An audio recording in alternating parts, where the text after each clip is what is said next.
GST व्यापार करने का, बिजनेस करने का एक संपूर्ण नया जो है तरीका है। It is a new way of doing business.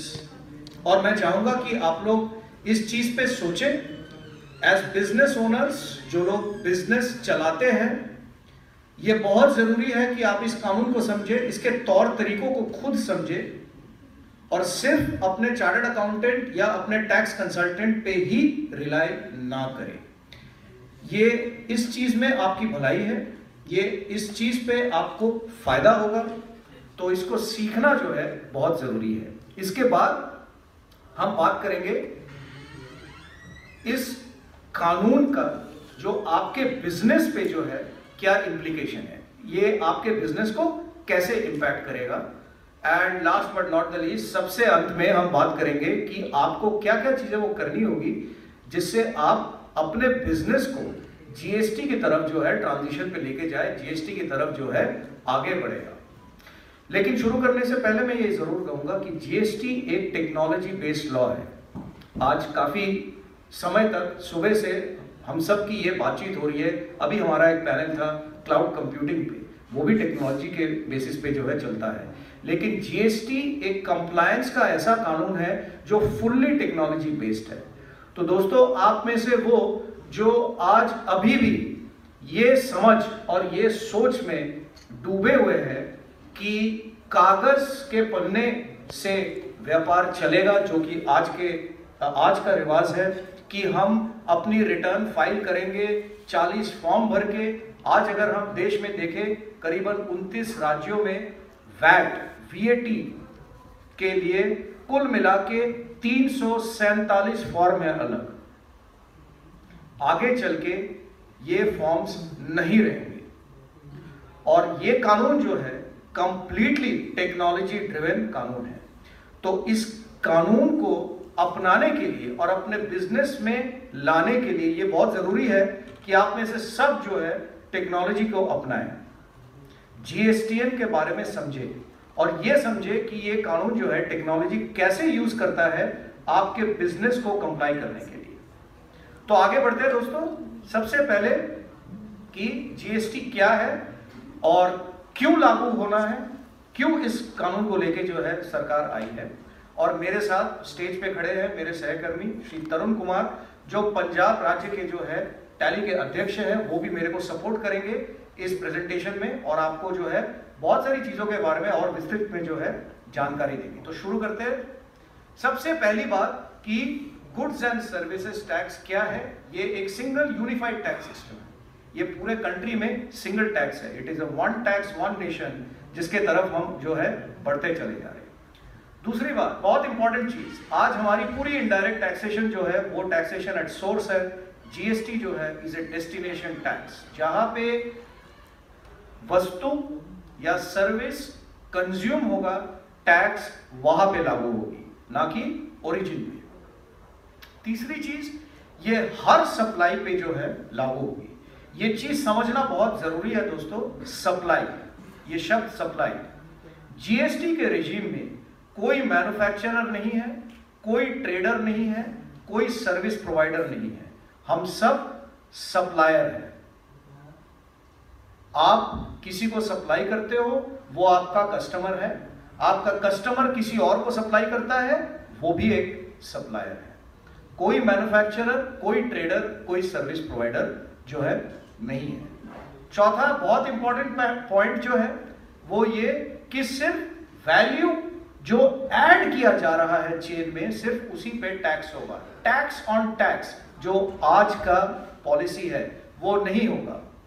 हम वीएटी पे करते हैं एक्साइज पे, एक्साइज पेड प्रोडक्ट पे, जो वो प्रोडक्ट जब ट्रेड में जाता है या चैनल में जाता है या बिक्री के तहत कस्टमर तक पहुंचता है, तो उस प्रोडक्ट पे वीएटी लगता है, विच इज एक्चुअली अगर आप देखें तो वो टैक्स ऑन टैक्स है।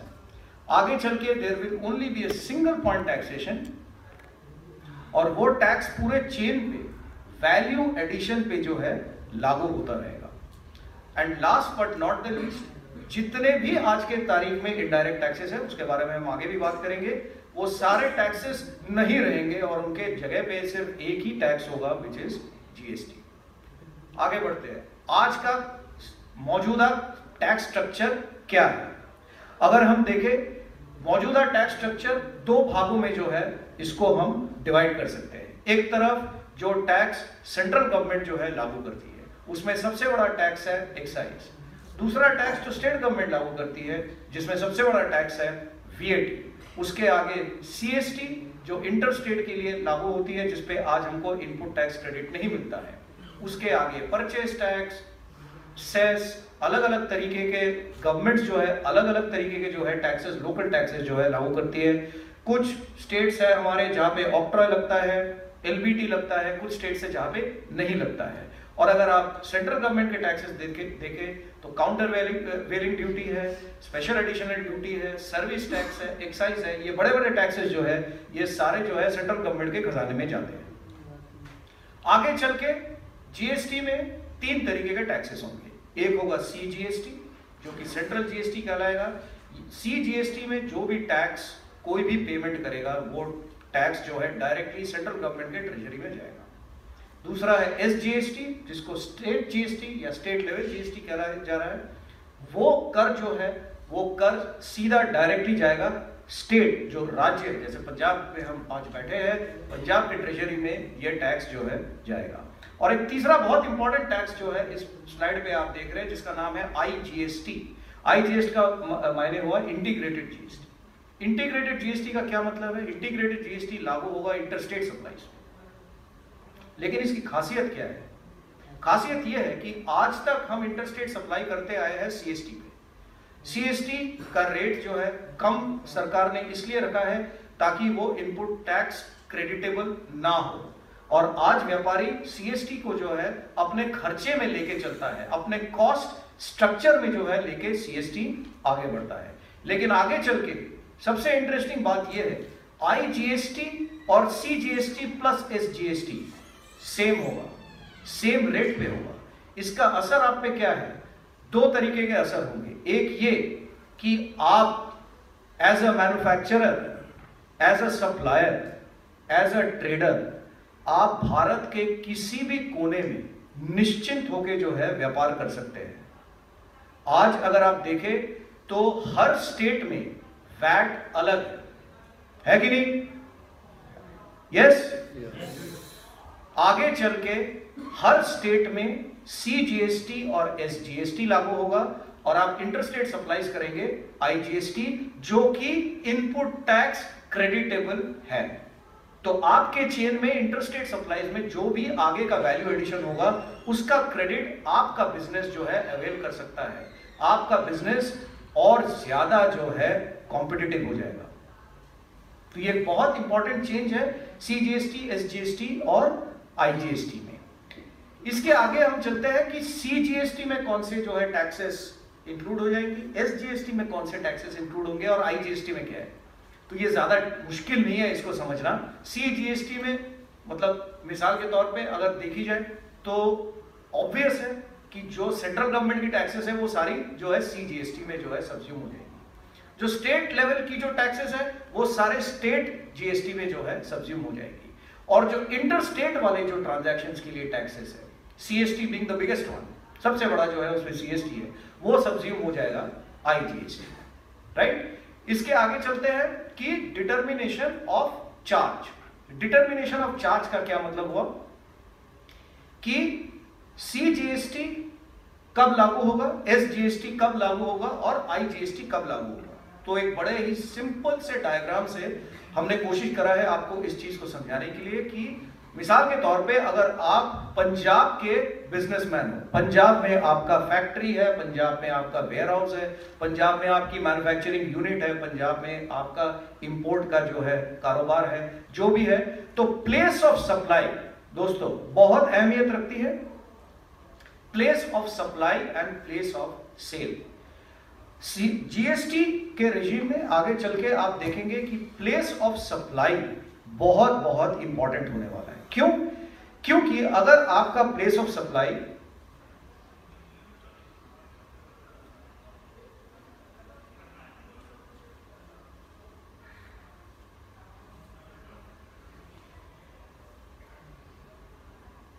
बॉस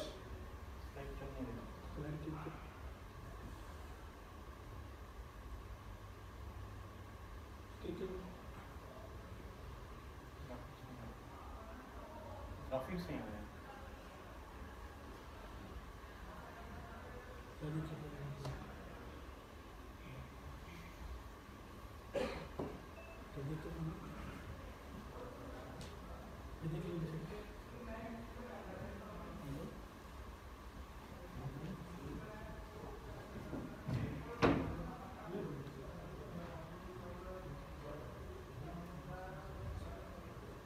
ग्राफिक्स नहीं आ रहे तो ठीक है, स्लाइड स्लाइड ठीक नहीं है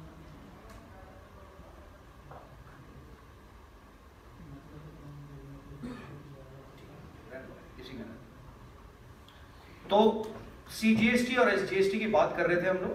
तो CGST और SGST जो है ये लागू होता है इंट्रा स्टेट सप्लाईज में। इसका अर्थ क्या हुआ कि अगर आप पंजाब में हैं और आपकी सप्लाई पंजाब में है, place of supply and place of sale अगर पंजाब है तो CGST और SGST लागू होगा।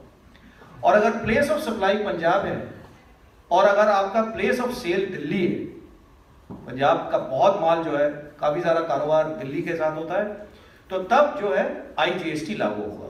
तो अगर हम बहुत ही सिंपल तरीके से इसको समझने की कोशिश करें, इंट्रा स्टेट सप्लाईज जो है उस पे CGST SGST लागू होगा, और इंटर स्टेट सप्लाईज में जो है अंतरराज्यीय सप्लाई में लागू होगा आपका IGST। तो इतने टाइम में हमने क्या क्या सीखा कि एक ये टेक्नोलॉजी बेस्ड लॉ है, टेक्नोलॉजी को अपनाना बहुत इंपॉर्टेंट है हमारे बिजनेस के लिए आगे चल के। यूनिफाइड लॉ है ये, जितने सेंट्रल और स्टेट लेवल टैक्सेस थे और लेवीज थे और सेस थे वो सारे मिलके अभी 3 तरीके के जो है टैक्सेस लागू होंगे हमारे ऊपर, एक CGST, एक SGST और एक IGST। तो इसके बाद हम चलते हैं कुछ GST के कॉन्सेप्ट्स मतलब सबसे पहले शुरू करेंगे हम रजिस्ट्रेशन से। रजिस्ट्रेशन का क्या मतलब हुआ? रजिस्ट्रेशन का मतलब हुआ कि आज आपका व्यापार जो है, समझिए आप वैट में जो है रजिस्टर्ड है, डिपार्टमेंट के पास, कमर्शियल टैक्स डिपार्टमेंट के पास आपका ईमेल आईडी है, आपका फोन नंबर है, आपका प्लेस ऑफ एड्रेस है, आपके फंड्स जो है उसका जो है डेटा डिपार्टमेंट के पास है। तो ये आगे चल के जो है VAT से आप माइग्रेट करेंगे, आपका बिजनेस माइग्रेट करेगा GSTIN पे, GSTIN, और ये एक यूनिक नंबर होगा जिसके तहत आप एज अ सप्लायर दूसरे सप्लायर के साथ जो है आप व्यापार करेंगे। इसके बाद हम बात करेंगे 2 बहुत इंपॉर्टेंट चीज के बारे में। एक है टाइप ऑफ रिटर्न, GST में कौन कौन से टाइप ऑफ रिटर्न्स होंगे जो आपको भरना होगा, और एक नया कॉन्सेप्ट दोस्तों जिसे कहा जा रहा है इनवॉइस मैचिंग। इनवॉइस मैचिंग हमारे व्यापार के लिए, हमारे देश के लिए, हमारे बिजनेस बिहेवियर के लिए, तौर तरीकों के लिए ये एक नया कॉन्सेप्ट है और इसको समझना बहुत जरूरी है, क्योंकि ये इनवॉइस मैचिंग जो है सर, ये आपका अकाउंटेंट नहीं करेगा। ये इनवॉइस मैचिंग जो है ये कागजी कलाम में जो है नहीं होगा। ये इनवॉइस मैचिंग जो है ये आपके दिमाग में नहीं होगा, ये फोन कॉल पे नहीं होगा सर। ये इनवॉइस मैचिंग होगा टेक्नोलॉजी के जरिए, ये इनवॉइस मैचिंग होगा वेबसाइट के जरिए, ये इनवॉइस मैचिंग होगा आपके सॉफ्टवेयर के जरिए। तो अगर आपकी निगाहें जो है सॉफ्टवेयर पे नहीं है और इनवॉइस के करेक्टनेस पे नहीं है, तो ये इनवॉइस मैचिंग करना बहुत मुश्किल काम है आपके लिए। इनवॉइस मैचिंग के लिए 3 चीजें होना बहुत जरूरी है। पहली बात, इनवॉइस टाइम पे जनरेट होनी चाहिए।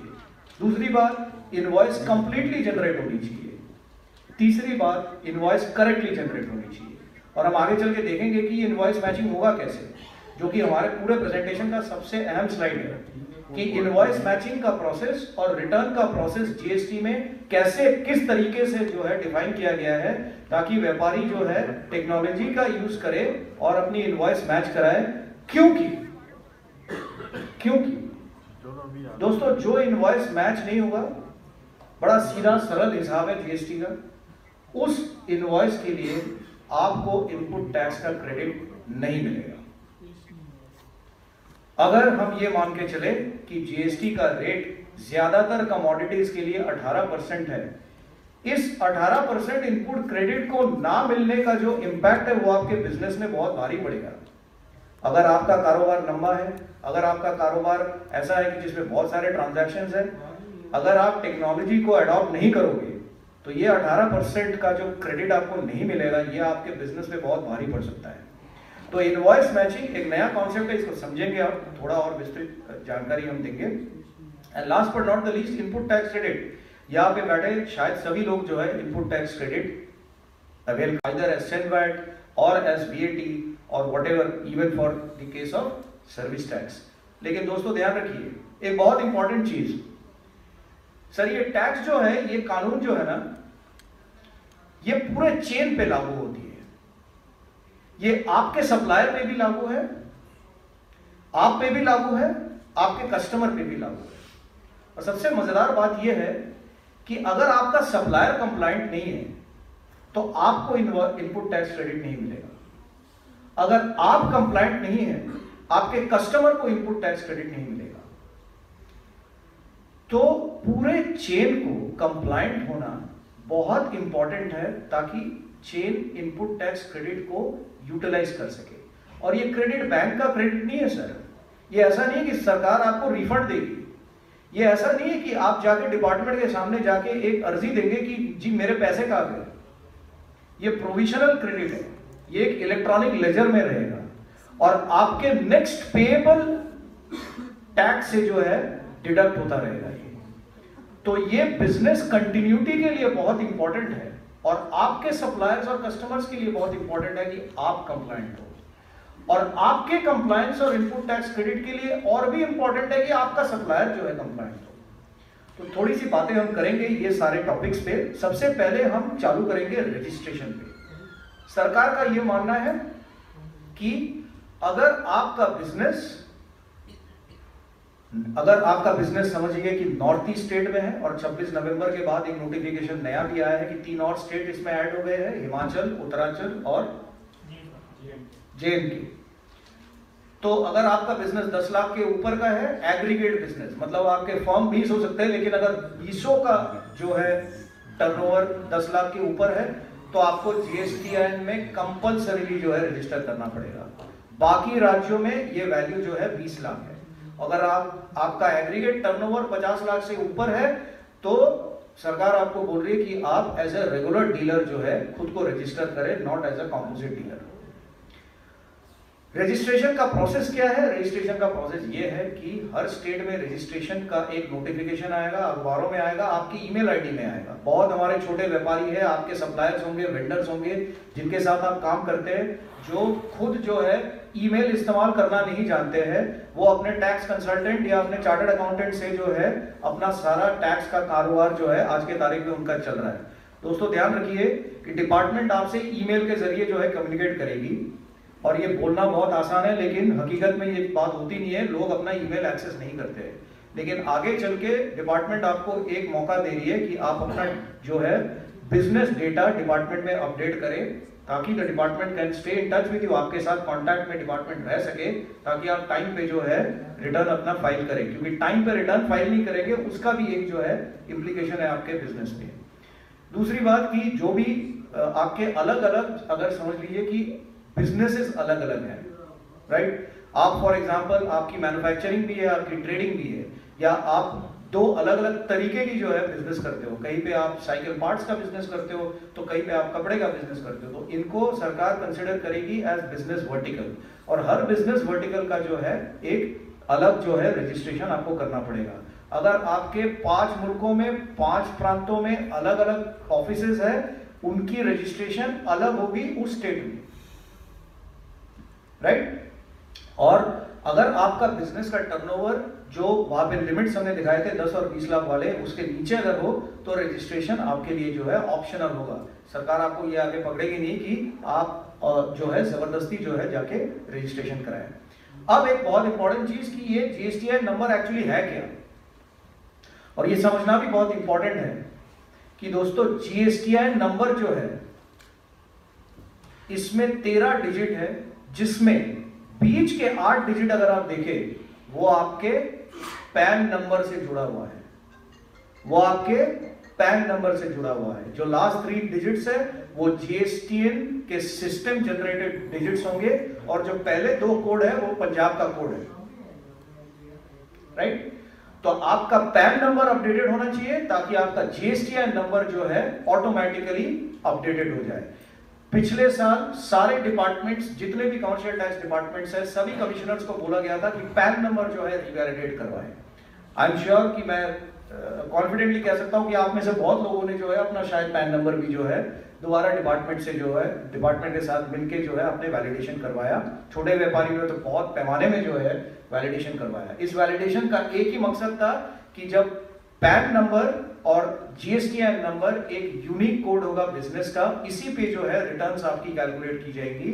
तो पैन नंबर का अपडेशन जो है हमारे लिए बहुत इंपॉर्टेंट है। ये एनरोलमेंट शेड्यूल है। आज ही मैं आते आते जो अखबार में पढ़ रहा था कि ये डेट्स जो है, जैसे पंजाब का डेट मेरे ख्याल से लास्ट के 2 जो हफ्ते थे दिसंबर के, उसमें जो है रजिस्ट्रेशन चालू हुई थी। और रजिस्ट्रेशन का क्या मतलब है कि आपको इंटीमेशन आएगा डिपार्टमेंट से कि आइए और जो है यूजर नेम और अपना पासवर्ड दीजिए, और लेने के बाद gstn.gov.in जो वेबसाइट है उसमें जाके थोड़ा सा लॉगिन करके देखिए कि आपके डिटेल्स जो है बिजनेस के डिटेल्स सही है कि नहीं। ये काम आज भी जारी है। बहुत ऐसे स्टेट्स हैं जहां पे रिस्पांस व्यापारियों से, बिजनेसेस से कुछ ज्यादा जो है इनकरेजिंग नहीं रहा है, ज्यादा पैमाने में लोग नहीं आए इसको करते हुए। तो आज ही मैं पढ़ रहा था कि काफी ऐसे स्टेट गवर्नमेंट्स है जिनका ये डिसीजन हुआ है कि भाई इसको और एक्सटेंड कर दिया जाए और इसका प्रचार हो ताकि रजिस्ट्रेशंस और बढ़े। लेकिन बहुत इंपॉर्टेंट है दोस्तों कि आप अपने चार्टर्ड अकाउंटेंट को कंसल्ट करें, आप अपने टैक्स प्रैक्टिशनर को कंसल्ट करें और जरूर जीएसटीएन नंबर जो है आप अप्लाई करें और उसको ईमेल के जरिए आप चेक करें। थोड़ा सा टाइम हम स्पेंड करेंगे इस टॉपिक पर। थोड़ा सा महत्वपूर्ण टॉपिक इसलिए है क्योंकि मैं बार बार एक चीज आपको बोलता आ रहा हूं, जीएसटीएन। जीएसटीएन का मतलब है जीएसटी नेटवर्क। ये जीएसटीएन असल में है क्या? ये बेसिकली एक पोर्टल है, ये एक वेब पेज है। आपका सारा, आपका तो क्या पूरे भारतवर्ष का इनडायरेक्ट टैक्स का डेटा जो है वही जीएसटीएन पोर्टल में जो है फ्लो करे। ये तो बहुत बड़ा सिक्योरिटी रिस्क हो सकता है।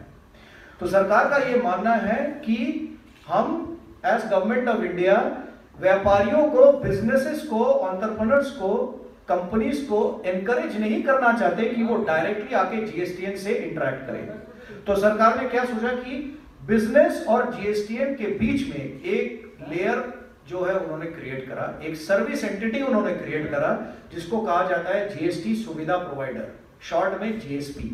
तो जीएसपी का काम क्या रहेगा सर?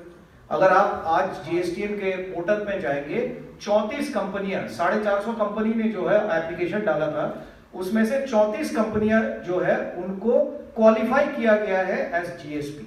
तो जीएसपी का सबसे अहम काम क्या रहेगा? जीएसपी का काम यह रहेगा कि आपका जो टैक्स का डेटा है वो जीएसटीएन तक पहुंचाना, आपका रिटर्न आप तक पहुंचाना, आपके पैसे जीएसटीएन तक पहुंचाना और आपका जो रिटर्न फाइल होगा उसका चालान जो है आप तक पहुंचाना। ये जीएसपी का काम होगा। लेकिन ये काम बहुत भारी भरकम है। क्यों? क्योंकि अगर आप ट्रांजैक्शन वॉल्यूम देखें और अगर आप फाइनेंशियल एक्यूरेसी के पॉइंट ऑफ व्यू से देखें तो ये जीएसपी का काम बड़ा सेंसिटिव काम है सर। आगे चल के आप में से सब लोग जो है कोई ना कोई जीएसपी को आप लोगों को सिलेक्ट करना पड़ेगा, चूज करना पड़ेगा। तो जीएसपी को जो है ध्यान से चुनिए, कौन सा जीएसपी क्या सर्विस प्रोवाइड कर रहा है उसको जरूर समझे। अखबार जीएसपी के वेबसाइट पे जाके जरूर समझे कि वो क्या सर्विसेज प्रोवाइड कर रहे हैं और उसके बेसिस पे जो है आप जीएसपी को चुने। लेकिन ये मॉडल है, इस तरीके से जो है जीएसटी काम करेगा हमारे कंट्री में। एक सॉफ्टवेयर होगा, सॉफ्टवेयर से डेटा निकल के जाएगा जीएसपी पे, जीएसपी से डेटा निकल के जाएगा जीएसटी में। आगे चलते हैं और ये भी समझते हैं, ये भी एक छोटा सा इंफॉर्मेशन है, मैंने सोचा कि आप लोगों के साथ ये भी शेयर कर दूं कि टैली जो है, tally solutions is also qualified GST सुविधा प्रोवाइडर। तो आपका जाना माना सॉफ्टवेयर जो आपका हर अकाउंटेंट जो है इस्तेमाल करता है, मेड इन इंडिया प्रोडक्ट, देश के, भारत के व्यापारियों के लिए बनाया हुआ अकाउंटिंग सॉफ्टवेयर आज जीएसटी सर्विस प्रोवाइडर भी चुना गया है। तो हमारे लिए बहुत फख्र की बात है, बहुत गर्व की बात है। आगे चलते हैं और समझते हैं कि टाइप ऑफ रिटर्न्स।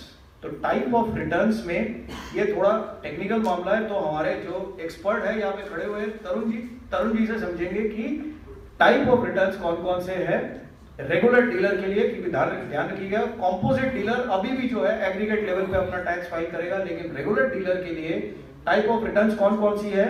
और जो मैंने बड़ा इंपॉर्टेंट पॉइंट जो आप लोगों को बताया जो कि इनवॉइस मैचिंग का है, इनवॉइस मैचिंग हम कैसे करेंगे, उसके क्या इम्प्लीकेशंस होंगे, कौन कौन सी तारीखें जो है बहुत इंपॉर्टेंट है, वो हम समझेंगे तरुण जी से। Thank you Joy sir. तो यहाँ पे हमें ध्यान देना पड़ेगा कि रिटर्न किस किस तरह की हमारे पास है। तो थोड़ा सा मैं बैठ के